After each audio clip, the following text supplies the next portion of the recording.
News nation के digital platform पर है। आप ओकिनावा प्रेजेंट्स चैंपियंस की जंग देख रहे हैं और आज चैंपियंस के जंग में मुकाबला था दिल्ली कैपिटल्स बनाम रॉयल चैलेंजर्स बेंगलोर। यानी कि एक तरफ थे डेविड वार्नर, दूसरी तरफ थे फाफ डुप्लेसी, जिसमें जीत हुई डेविड वार्नर की। यानी कि आरसीबी से हार का बदला ले लिया गया है। जो हार दिल्ली को बेंगलोर में थमाई गई थी, उस हार का बदला दिल्ली वालों ने दिल्ली में ले लिया है और इस मुकाबले को दिल्ली कैपिटल्स ने जीत लिया है। मिचेल मार्श ने 2 विकेट लिए, लेकिन क्या पारी खेली फिल सॉल्ट ने।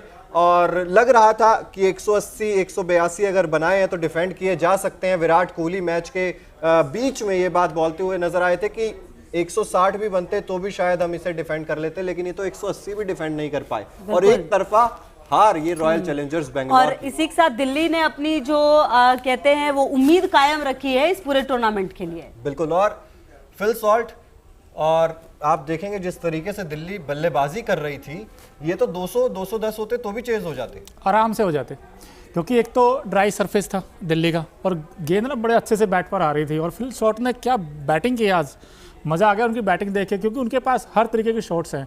बैकफुट पे पंच अच्छा लगाते हैं और विद द स्पिन बहुत अच्छा खेलते हैं। और इन्होंने जो रन बनाए हैं ना, वो सबसे बेहतरीन पेस अटैक था, क्योंकि उनके पास जोश हेजलवुड हैं, मोहम्मद सिराज हैं। यार मोहम्मद सिराज को तो उन्होंने ओवर एक्स्ट्रा कवर के ऊपर से छक्के मारे हैं। मतलब आप सोच लो आप कितने खतरनाक बैट्समैन हैं। और खुशबू जी, मैंने एक शॉट देखा था फ्लिप शॉट का, जोश हेजलवुड को स्टेप आउट करके शॉट मार रहे हैं। बताओ इतने खतरनाक बैट्समैन हैं ये। लेकिन थोड़ा एक बताऊं, दिल्ली कैपिटल्स आई है, रंग में आई है, लेकिन साइबा थोड़ी देर कर दिया आते आते। हालांकि चलिए उम्मीद कायम है। और देखिए इस मैच को भी अगर देखें तो 17वें ओवर में ही जीत लिया है और ये भी बहुत इंपॉर्टेंट होगा। बिल्कुल, नेट रन रेट में भी फायदा हुआ और दिल्ली कैपिटल्स पहली बार इस टूर्नामेंट में 10वें पायदान को छोड़कर 9वें पायदान पर आ गई है। बहुत बहुत बधाई हो दिल्ली कैपिटल्स को, डेविड वार्नर को। अक्षर पटेल इस कैंप में लगातार मेहनत करते हुए नजर आते हैं। और रॉयल चैलेंजर्स बेंगलोर के लिए बुरी खबर हो सकती है, क्योंकि अभी भी 10 अंकों पर ही अटकी हुई है। हालांकि पॉइंट्स टेबल में वो कोई नुकसान नहीं हुआ, 5वें नंबर पर ही है रॉयल चैलेंजर्स बेंगलोर की टीम। लेकिन दिल्ली कैपिटल्स ने टीमों का खेल बिगाड़ना शुरू कर दिया है यहां से।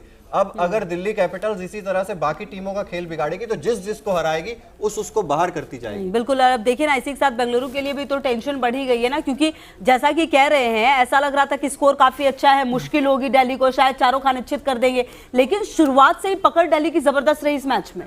बिल्कुल, शुरुआत से ही पकड़ अच्छी रही। जब विराट कोहली और फाफ डुप्लेसी बल्लेबाजी कर रहे थे, पावर प्ले में शायद 50 या 51 रन बनाए थे उन्होंने। तो ये मुझे लग रहा है कि इस पिच के हिसाब से काफी नहीं थे। ये पिच 210 वाली थी, 200 से 210 के बीच में आपको बनाने चाहिए थे। और गेंदबाजी में तो जैसा कि मुंबई इंडियंस वाला हाल होता है, एक बार अगर आपको चौके छक्के पड़े तो सारी लाइन और लेंथ बिगड़ जाती है। जोश हेजलवुड जैसा गेंदबाज आकर नो बॉल कर रहा है, तो ये अपने आप में ये चीज दिखाता है कि प्रेशर झेलने में आप बिल्कुल कमजोर हैं। और फिल सॉल्ट ने जिस तरीके से बल्लेबाजी की, डेविड वार्नर ने वो शुरू में आके कुछ शॉट्स लगाए, जिससे पहले ही लग रहा था कि दिल्ली कैपिटल्स इस मुकाबले को आसानी से जीत जाएगी। बट खुशबू और चिराग, जिसे अभी आपने बात कही, 220 रन शॉर्ट रह गई दिल्ली, क्योंकि ये जो मैदान था इसके ऊपर 220 आराम से बन सकते थे। आरसीबी के लिए मुझे लगता है कि जो ग्लेन मैक्सवेल जब आउट हुए, वो एक हल्का सा सेटबैक आया, लेकिन उसके बाद महिपाल लॉमलर ने आज क्या बैटिंग की है। आज 54 बनाए 29 बॉल्स में, उन्होंने मोमेंटम सेट कर दिया था। लेकिन बाद में वो जो फिनिश नहीं दे पाए, और वो दिनेश कार्तिक, मुझे अभी भी दिनेश कार्तिक के ऊपर सवाल है कि वो अंत में आकर क्यों फिनिश नहीं कर पाते। अब तक 10 मैचों में सिर्फ 110 रन है चिराग जी।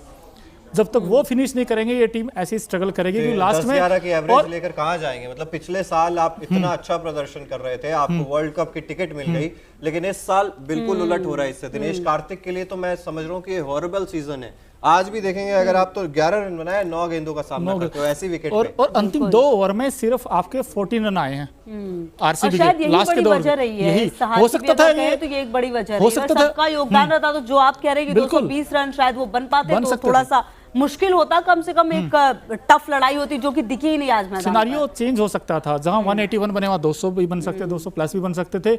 और दूसरी चीज, दिनेश कार्तिक की जो विकेट कीपिंग है वो भी साधारण नजर आई, टू बी ऑनेस्ट, क्योंकि एक समय ऐसा आया था फ्लिप सॉल्ट सिर्फ 17 रन पर थे, उनका कैच छोड़ दिया वनिंदु हसरंगा की गेंद पर, वो ओवर एक्स्ट्रा कवर मारने गए, इनसाइड एज लगा बैट का, और दिनेश कार्तिक ने बिल्कुल सॉफ्ट चांस था वो छोड़ दिया। मुझे लगा वो कैच नहीं छोड़ा, वो मैच छोड़ा आपने, क्योंकि वो एक ऐसी स्टेज थी जहां से अगर फ्लिप सॉल्ट आउट हो जाते वार्नर भी आउट हो गए थे, तो वहां से पकड़ हो जब सकता था। दिनेश कार्तिक इस टूर्नामेंट में ऐसे कैचेस छोड़ रहे हैं, ऐसे कैचेस पहले भी छोड़ रहे हैं। लखनऊ वाला वो मैच याद आता है जहां पर आवेश खान बिना बैट टच के सिंगल भाग लिए थे, वहां पर भी गेंद आई नहीं थी दिनेश कार्तिक के हाथ में, वहां पर आ जाती तो वहां पर भी आप शायद ड्रॉ करवा लेते। विराट कोहली 119 की स्ट्राइक रेट से अगर आप दिल्ली में बल्लेबाजी करेंगे तो आप मैच कहां से जीतेंगे? 46 बॉल 55 रन मुश्किल है जी, क्योंकि विराट कोहली को वो एग्रेसिव स्टार्ट देना पड़ेगा अगर इस टीम को और अच्छा करना है, क्योंकि अब कंपटीशन बहुत तेज हो गया है।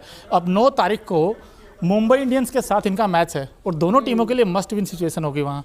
उनको भी जीतना, क्योंकि मुंबई भी आज हारा है, उनको भी जीत चाहिए और इनको भी जीत चाहिए। लेकिन इनको जीत तब मिलेगी जब ऊपर से फाफ तो रन बना ही रहे हैं, लेकिन विराट को थोड़ा तेज खेलना पड़ेगा। और जो हम केजीएफ करते हैं ना, विराट कोहली है, फाफ डुप्लेसिस है, ग्लेन मैक्सवेल है, आज महिपाल लोमनर ने भी दिखाया कि हाँ मैं बैटिंग कर सकता हूँ। लेकिन अनुज रावत ने भी छक्का लगाया। जिस तरीके से प्रैक्टिस कर रहे थे, मैं वहां पे मौजूद था, सिर्फ अनुज रावत, महिपाल लोमरोर और वनिंदु हसरंगा, ये 3 ही खिलाड़ी पूरे दिन कल प्रैक्टिस कर रहे थे। ऑप्शनल प्रैक्टिस सेशन था, ना विराट कोहली आए, ना फाफ डुप्लेसी आए, ना मोहम्मद सिराज आए, ना जॉश हेजलवुड आए, मतलब आप देख सकते हैं ना मैक्सवेल आए। तो किस तरीके से अगर आप प्रैक्टिस भी नहीं कर रहे हैं, आप देखेंगे अगर, तो दूसरी तरफ दिल्ली का पूरा खेमा लगा हुआ था। 3 ओवर 29 रन अगर इस विकेट पे कोई गेंदबाज खा रहा है तो वो बुरी इकोनॉमी नहीं है मेरे हिसाब से। ईशांत शर्मा लगातार अच्छी गेंदबाजी कर रहे हैं, विकेट हालांकि नहीं मिला लेकिन ये उतना बड़ा स्कोर नहीं था। ग्लेन मैक्सवेल पहली ही गेंद और ये चलते हो गए। ग्लेन मैक्सवेल का अब समझ में नहीं आ रहा है, या तो 0 है या 50 है, या 0 है या 50 है। ये मतलब जिसमें चलेंगे अच्छे से चलेंगे और जिसमें नहीं चलेंगे उसमें कोई इनकंसिस्टेंसी साफ मतलब झलकती है इनके बल्ले से भी और गेंदबाजी में भी। आज तो इन्होंने रन खाए हैं और 32 गेंदे 45 रन। ठीक है ये पारी, लेकिन इन्हीं पारी को जिस तरीके से फिल सॉल्ट ने बड़ा किया, आपको भी इन पारियों को बड़ा करना चाहिए था। और अगर आप वहां से 200, जैसा कि मोनू ने भी कहा कि आप 220 या 210 आराम से इस विकेट पे बना लेते, फिर आप फाइट देते कम से कम। अब तो दिल्ली ने एक तरफा ये मुकाबला आपको हरा दिया और अगर यहीं से भी सबक नहीं लेंगे तो फिर इस साल कप नंदे भी वो बिल्कुल, और जो सपना है हमेशा से वो सपना ही बनकर रह जाएगा। फिलहाल जो स्थिति लग रही है वो ये लग रही है। साल भी हाँ बिल्कुल यही लग रहा है। But I think Delhi Capitals की हमें तारीफ करनी पड़ेगी, क्योंकि उन्होंने डोमिनेटिंग क्रिकेट खेला। आज आप ऊपर से देखे, डेविड वार्नर ने भी आज रन बनाए हैं, हालांकि वो उस इनिंग को थोड़ा सा और एक्सेलरेट करते, थोड़ा सा और अंत तक ले जाता। टाइम करना था आपको, टाइम करना था। यहाँ गेंद बड़े अच्छे से बैट पे आ रही थी, आपको सिर्फ विकेट पे खड़े रहना था। बट उसके अलावा आप मिचेल मार्श को देखिए, with the bat with the ball बहुत अच्छा परफॉर्म किया इन्होंने। 2 विकेट लिए हैं, 2 विकेट लिए, बहुत इंपॉर्टेंट विकेट निकाले थे उन्होंने। और उसके और डेविड वार्नर की बात करें, 22 रन बनाए 14 गेंदों का सामना करते हो। और शुरुआत जो हम कह रहे थे, फिल सॉल्ट और डेविड वार्नर ने नींव जब रख दी तो फिर आपका काम तो बिल्कुल आसान हो गया था। उसके बाद तो बस आपको, और यहाँ पर एक चीज और थी, एक फैक्टर था कि आपको सामने की तरफ अगर आप स्ट्रेट बैट से खेलते तो फिर आपको साफ तौर पर पता चल जाता है ये चीज कि आपको सीधे बल्ले से शॉट खेलने हैं। लगातार अगर आप उस वी में शॉट्स खेलते तो फिर आप इस मुकाबले को आसानी से जीत सकते थे। लेकिन बार बार हम वही कहते हैं कि क्रॉस द बैट खेलते हैं, टेढ़े बल्ले से खेलते हैं, सीधे बल्ले से खेलते। फाफ डुप्लेसी जिस तरह से शुरुआत कर रहे थे मोनू, सामने की तरफ स्ट्रेट ड्राइव पे चौका लगा, कॉन्फिडेंस दिख रहा था वहां से, लेकिन उसके बाद तो हम देख रहे थे कि भाई कल प्रैक्टिस में भी यही हो रहा था कि साइड बाउंड्रीज मारनी है, सीधे बल्ले का इन्होंने प्रयोग किया ही नहीं। बिल्कुल, लेकिन इस फाफ डुप्लेसिस की इस इनिंग से एक बात तो साफ है कि आरसीबी के पास बैटिंग फिर से उन्होंने ठीक दिखाई, लेकिन वही बॉलिंग में अभी वीक लिंक्स हैं, वो आपको इंप्रूव करने पड़ेंगे। अभी नहीं करोगे तो फिर आने के बाद आपके लिए और समस्या होंगी। आज तो बल्लेबाजी और गेंदबाजी दोनों से ही आपको दिखा कि भाई दोनों चीजें ही कमजोर नजर आई, क्योंकि आप 3 ही विकेट ले पाए और रन भी आप इस विकेट पे ज्यादा अच्छे खासे बना नहीं पाए। फाफ डुप्लेसी की अगर बात करें तो उन्होंने कहा कि ये प्रीटी क्लोज था। मुझे ये नहीं समझ में आ रहा कि क्लोज ये मैच कैसे था। कह रहे कि मुझे लगा कि 185 एक बहुत अच्छा स्कोर है। विराट कोहली भी ये कहते हुए नजर आए कि 182 181 उन्होंने बनाए, तो वो एक बहुत अच्छा स्कोर है। देखिए तो क्या लगता है, अच्छा चिराग, ये जो बातें हो रही हैं या कुल मिला के जो कोहली भी कहते हुए नजर आए कि 160 भी सही रहता, कहीं भांपने में कम वो हो गए क्या? वो समझ नहीं पाए कि इतना रन कम होगा, ज्यादा होगा, क्या लगता है? देखिए भांपने में ही कमी है और शायद ओवर कॉन्फिडेंस भी साफ झलकता है विराट कोहली और तमाम आरसीबी के खेमे के जो हैं, क्योंकि फैन फॉलोइंग इतनी ज्यादा है। हम जैसे लोग हैं जो बेचारे चाहे हारे चाहे जीते, हम सपोर्ट करते रहते हैं लगातार। और जिस तरीके से आरसीबी का सफर रहता है ना, वो अप्स एंड डाउन्स बहुत तेजी से हमें देखने को मिलते हैं। एक मुकाबला ऐसे जीतेंगे कि जैसे इस टीम को कोई हरा ही नहीं सकता है, उसके बाद लखनऊ के साथ जैसे आपने मुकाबला जीता तो ऐसे लग रहा था यार इस टीम को कोई कैसे हरा सकता है। उसके बाद अगला ही मुकाबला आप देखते हैं तो आप बुरी तरीके से दिल्ली जैसी टीम से हार रहे हैं। मतलब निराशा तो आरसीबी के खेमे में जरूर होगी। चलिए उनके चाहने वालों के हालांकि विराट कोहली ने ये तो कहा कि 181 काफ़ी है, इनफ है इस विकेट के ऊपर। वो तब इनफ था अगर आपके जो गेंदबाज हैं, जो फ्रंट लाइन गेंदबाज आपके मोहम्मद सिराज और जोश हैजलवुड, अगर वो पावर प्ले में उनको रोक लेते, डेविड वार्नर का अगर विकेट मिल जाता या फिर मिचेल मार्श का विकेट। अच्छा, शुरुआत में लग रहा था कि इन्होंने आरसीबी ने बहुत अच्छा पावर प्ले में किया है, लेकिन इन्होंने भी जबरदस्त खेला और हाँ वही तो, अगर पावर प्ले में अगर डेविड वार्नर और आप उनको फिलिप सॉल्ट को रोक देते, वो जो कैच पकड़ लेते आप, चौथे ओवर की बात है वो विनिंदु हसरंगा का, हो सकता है सिनारियो बिल्कुल चेंज होता है, इक्वेशन बिल्कुल अलग होती, क्योंकि 200 के आस 180 का टारगेट बहुत बड़ा होता है क्योंकि इतना आसान नहीं होता इस विकेट के ऊपर। ठीक है, ये बाद में ड्राइव सरफेस बन गया, आसान हो गया बल्लेबाजी करना, लेकिन अगर आप पावर प्ले में 2 विकेट भी ले लेते तो ये आप मैच में बने रहते। बिल्कुल, और फिल सॉल्ट की इतनी हम लोग बात कर रहे हैं तो कैसे भूल सकते हैं Okinawa effective player of the match. जैसे ओकिनावा का हर स्कूटर है कोस्ट इफेक्टिव, वैसे ही इफेक्टिव पारी आज खेली है फिलिप सॉल्ट ने दिल्ली की तरफ से। क्या शानदार पारी खेली, हालांकि दिनेश कार्तिक विकेट नहीं ले पाए, लेकिन ये 87 रन 45 गेंदों का सामना करते हुए 193.33 का स्ट्राइक रेट, 8 चौके 6 छक्के, फिलिप सॉल्ट दिल्ली कैपिटल्स की जान बनकर उभरे आज और Okinawa effective player of the match भी बने हैं। बिल्कुल, तो देखिए कहीं ना कहीं जिस तरह की पारी खेली है ये बनने भी चाहिए थे और जबरदस्त पारी जैसा कि चिराग भी बता रहे थे, और शायद यही बड़ी वजह है कि आज जीत दर्ज कर पाई है टीम। बिल्कुल उन दिल्ली कैपिटल्स को उम्मीद थी कि फिल सॉल्ट, हालांकि इनका भी इनकंसिस्टेंट परफॉर्मेंस था, लेकिन इनको एक इनिंग इन्होंने 59 की खेली थी, उसके बाद इनको फिर मौका दिया क्योंकि पता था जिस दिन ये चलेंगे तो सिंगल हैंडेडली मैच निकाल सकते हैं क्योंकि इनमें एबिलिटी है। खूबसूरत रिप्लेसमेंट है ये ऋषभ पंत के रिप्लेसमेंट में आए हैं। ऋषभ पंत हम सभी जानते हैं कि दुर्भाग्यपूर्ण एक्सीडेंट हो गया था उनका, आईपीएल से बाहर हो गए थे।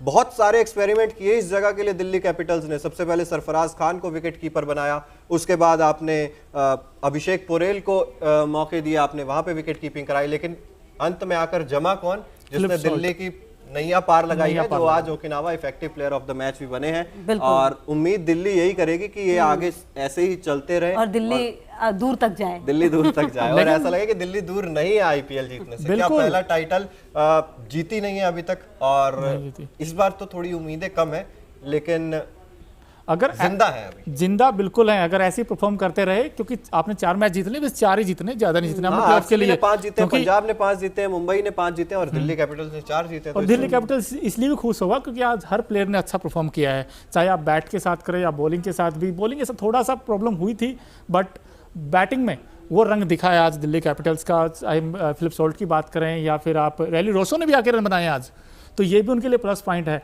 अगर इसी तरीके से खेलते रहे तो मुझे लगता है कि यार ये टीम है ना आगे जा सकती है। इनके लिए अभी सारे दरवाजे खुले हैं।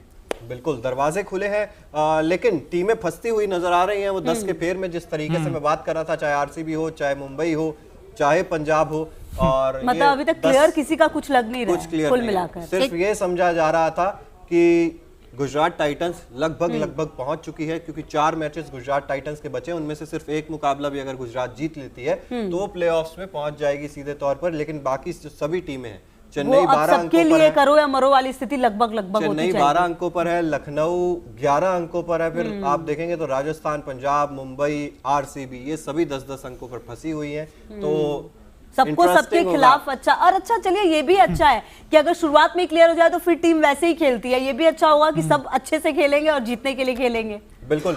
और मोनू, एक नजर अब डालेंगे Okinawa colourful movement of the match पर। जैसे कि ओकिनावा का हर स्कूटर आपको भीड़ में भी कलरफुल दिखाता है, उसी तरह से ये कुछ कलरफुल मूवमेंट्स है। ये सॉल्ट की पारी, ये फाफ डु प्लेसिस का वो कैच, और कुछ फैंस, ये जो नन्हे फैंस आए थे आरसीबी के, हालांकि दिल इनका टूटा जरूर होगा, लेकिन फैंस तो फैंस होते हैं ना, और आरसीबी के फैंस तो कट्टर फैंस होते हैं। ये कैच आउटस्टैंडिंग कैच था, और फिलिप सॉल्ट की वो पारी, ये सभी Okinawa colourful movement of the match. आप देख रहे हैं इस वक्त तस्वीरें मैचेस से जो